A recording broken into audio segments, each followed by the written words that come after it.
Hey, today we're going to be doing a couple play tests of some really nice mouthpieces that I have accumulated over the years, or in this case, over the past couple months, because I'm an eBay whore, and I like to buy things that I think are cool. So, without further ado, let's go ahead and hop into some of these mouthpieces. I have about 6 mouthpieces on this tray. Right underneath this music stand I have y'all propped up on. But we have a Theo Wanne Durga. This is my main mouthpiece. It's a Durga 3. I bought this in 2017, 2018, something like that. While I was still in high school. Definitely a very Leo P inspired buy. Anybody who was anyone in high school that played Barry sax listened to Leo P, so don't even at me. So this is my main piece that I play. Like I said, this is an Ishimori Woodstone Auto Link ligature. It usually fits Auto Link Super Tone Master tenor mouthpieces, and Barry Woodwind Elite mediums, which I endorse. Go Barry Woodwinds. And the horn I'm using is my trusty axe. This is one of 3 that I have. Well, this is one of 3 baritones I have. This is a Buffet Super Dyne Action from 1959. It has a low A, which is even rarer to find on these horns. And you don't exactly see old Buffet baritones anymore. So, without further ado, I'll try and play something that's similar each time, just so you guys can get a decent comparison.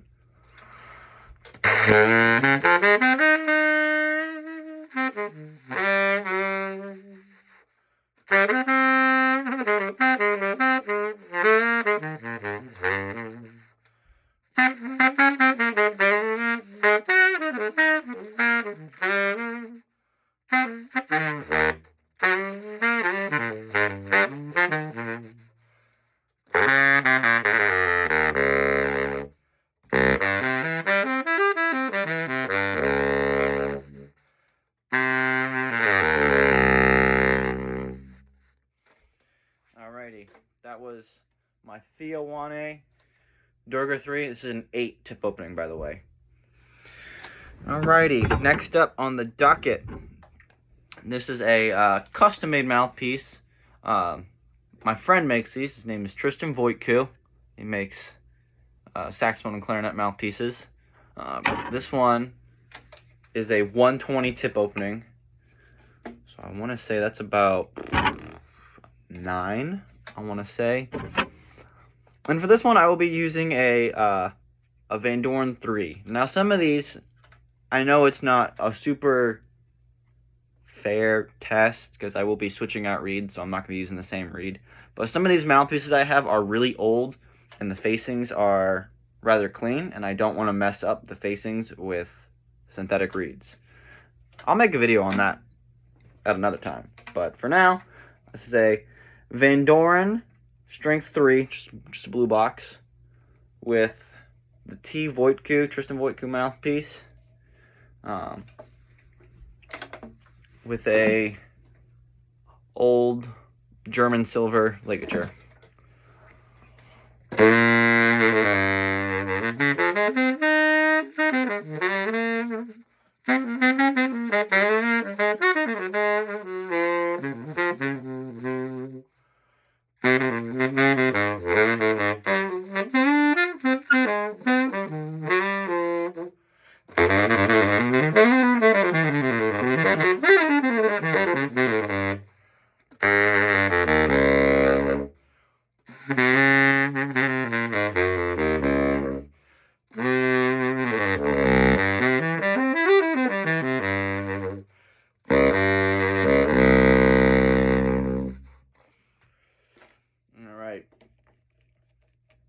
So that was the Voitku baritone sax mouthpiece.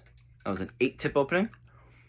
By the way, he does sell these. I want to say you can get a Barry mouthpiece for about $150.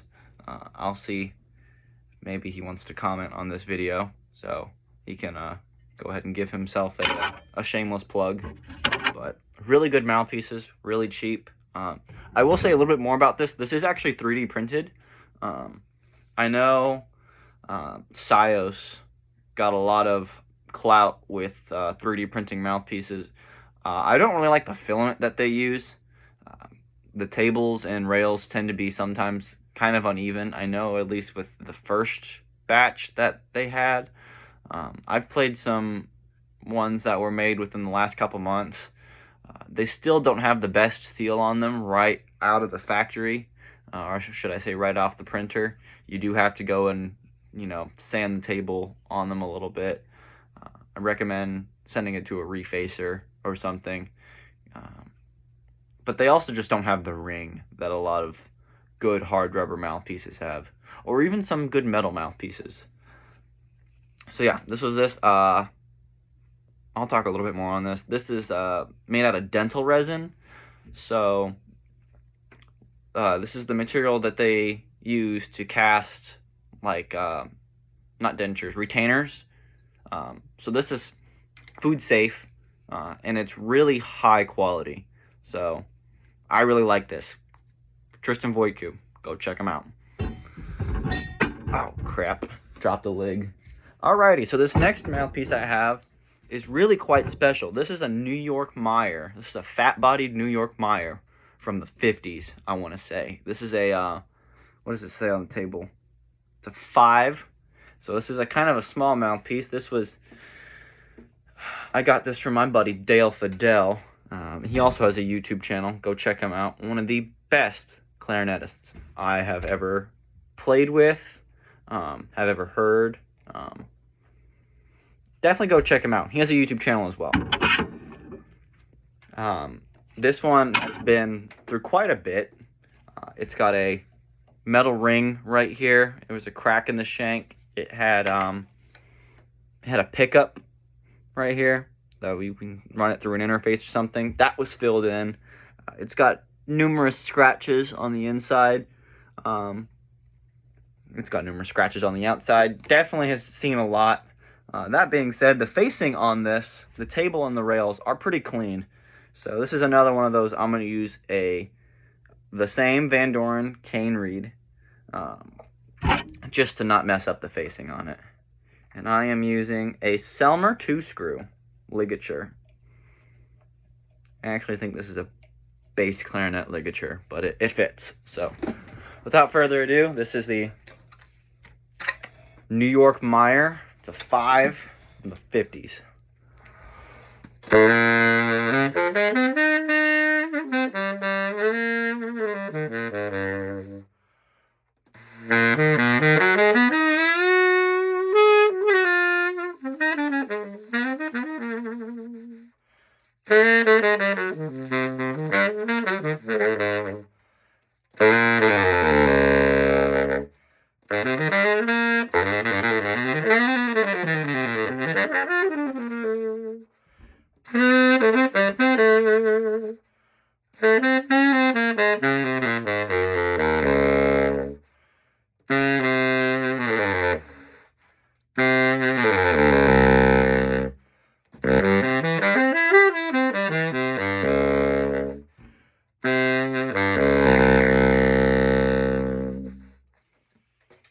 Yeah, I think this reed might be just a hair hard for this mouthpiece.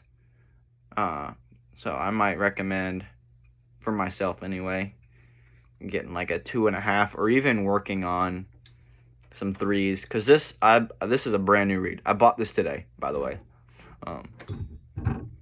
For the purpose of this video also, I don't usually use cane reeds. Although on some of these older hard rubber mouthpieces, I definitely don't want to mess up the tips, not the tips, good gracious, the facings.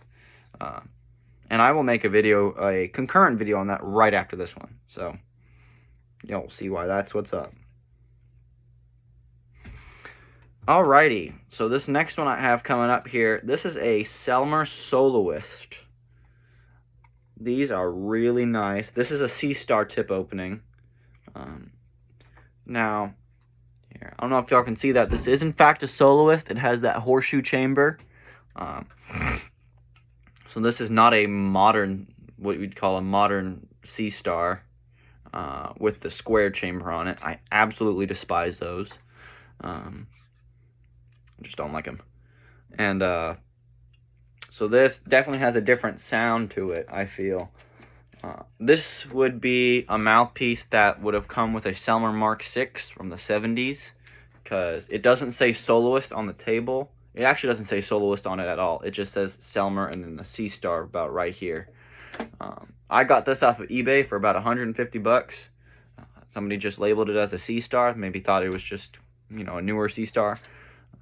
Has a little, where is it? It's missing a chunk right there. But you know, that hardly affects the playability. I want to get this refaced to an E. That way it's a little bit more usable for jazz and big band playing.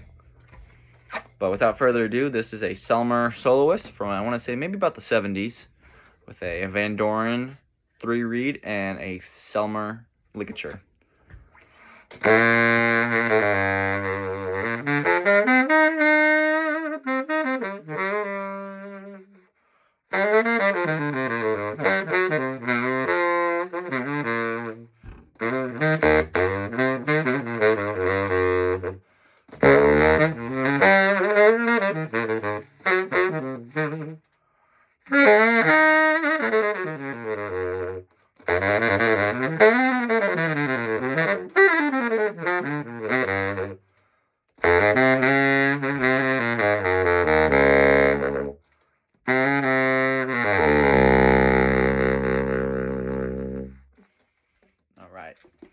So that is a Selmer Soloist from the 70s.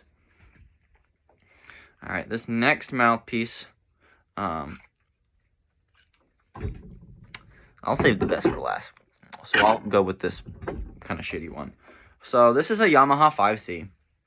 All y'all know this. If you played bari sax in middle school or high school, you probably have seen one of these before. You know, it's a cheapo mouthpiece. But as you can probably tell, there's a baffle in it. So this is a step baffle that was put in by my friend Tristan Voitku. It's epoxy. This cannot be taken out. I mean, I'm sure it can, but it would probably destroy the mouthpiece. John Coltrane did this with one of his pieces. He did it on, I want to say, his Tone Master. That's what gives John Coltrane's tone that signature bright sound that you got going on. But yeah, so this is it's a step baffle in here, so it gives it a much brighter and edgier tone.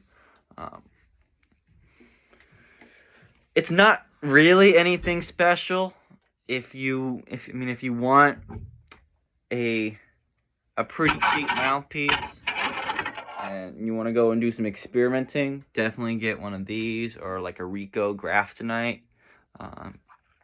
Don't go and get your concert mouthpiece or your nice jazz piece or even a vintage piece. Definitely don't do that to a vintage piece, please.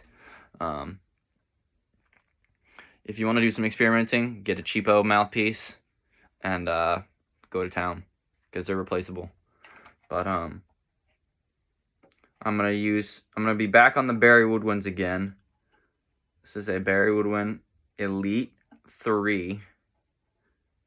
I have the link to them. I think I have the link to them in my YouTube description. But this is a Rovner bass clarinet. It's a platinum gold. Also, go Rovner. Love their products. But this is a platinum gold bass clarinet ligature that, if I tighten it up all the way, fits a bari sax mouthpiece. So, without further ado, Yamaha 5C with a baffle in it.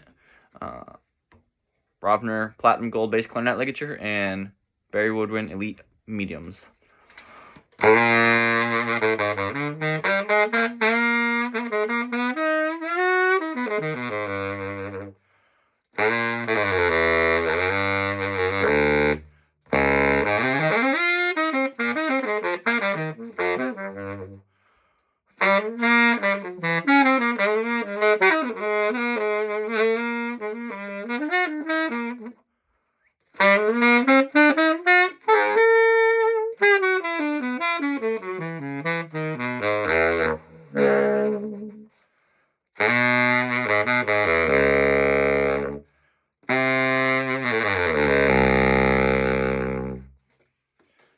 can see, or hear as well, very unstable.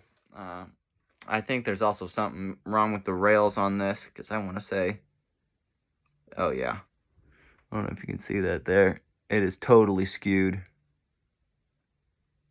but very unstable, at least with this mouthpiece. But it just goes to show that, you know, if you have a stock mouthpiece, so the mouthpiece that came with your saxophone, you can put, with a little bit of research, do your research first, you can put a baffle in there, and it'll brighten it up a bit, so you don't have to go and spend a whole lot of money on, you know, a step baffle mouthpiece, if you really want that really super chainsaw bright sound, which is good in some scenarios. And then the last one that I am personally really in love with right now, this is an old Woodwind Company B5 out of New York. This is an old mouthpiece, probably from the 20s or 30s. I got this on eBay as well for about 150 bucks. These usually go for a lot more, but these are also really great on bass saxophone. Back when I played a whole lot of bass sax, I used one of these, and I also used a Jody Jazz DV bass. Those are good pieces as well. But this one is also in really, really good condition. There isn't a scratch on this table. There is not an imperfection on this mouthpiece. That is really hard to find with some of these old pickle barrel baritone pieces. Came with a cap, came with a ligature. I was really excited to get this because I can really unleash my inner Harry Carney on this, and it'll work just fine. But yeah, so this is a Woodwind Co, a vintage Woodwind Co B5 with a, so this with the stock lig and a Van Doren 3 blue box.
You can hear really huge, powerful mouthpiece. The tip opening is not that big.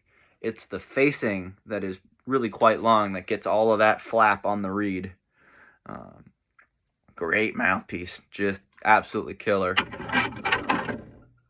This sounds really good on my Mark 6. I have a 1964 low B flat Mark 6 that I might pull out in another video and do some explaining on it.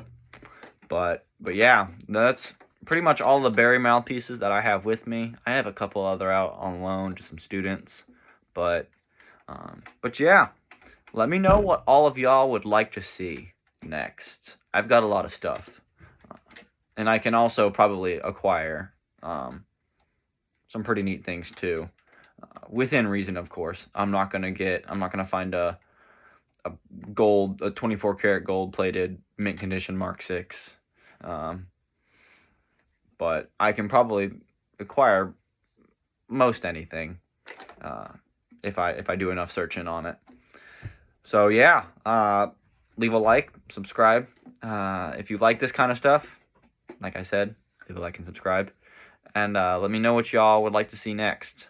All right, deuces, y'all. Peace out.